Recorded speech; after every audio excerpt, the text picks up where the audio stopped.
কি ভাবতেছো? ভাবতেছি বাপের বাড়ি থেকে শ্বশুর বাড়ি কত ভালো। মানে মানে তুমি বুঝতেছো না, বাপের বাড়িতে সবসময় কত গালি শুনতাম, আর শ্বশুর বাড়িতে খালি আদর আর আদর।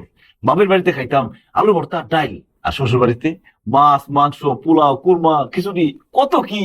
বাপের বাড়িতে থাকতাম ভাঙা ঘরে, আর শ্বশুর বাড়িতে আলিশান বাড়িতে। বাপের বাড়িতে সবসময় সবাই আমার অপমান করতো, আর শ্বশুর বাড়িতে খালি সম্মান আর সম্মান। আরে কেন যে শ্বশুর বাড়ি বাপের বাড়ি হলো না। না না, আমি সিদ্ধান্ত নিয়ে ফেলাইছি, সিদ্ধান্ত নিছো? আমি এখন থেকে আমার শ্বশুর বাড়িতে থাকুন, বাপের বাড়িতে আমি আর কোনোদিন যাবো না। কি করতেছো তুমি? সত্যি? অবশ্যই সত্যি। শ্বশুর বাড়ির এত আদর যত্ন, এত মজার মজার খাবার, এইগুলা ফালাই আমি বাপের বাড়ি যাবো কি মরতে? কিন্তু তোমার মা বা ভাই ভাবি সবাই আমার দিয়ে যে কত কাম করাইতো, আমাদের খারাপ ব্যবহার করতো, সেটা কি? তার প্রতিশোধ আমি নেবো। কাল খাই আমি আর তুমি আমার বাপের বাড়ি যাবো, যাইয়া এতদিন তারা আমাদের সাথে যা করছে প্রতিশোধ নেবো, ইচ্ছা মতো কথা শোনাই দিয়াম।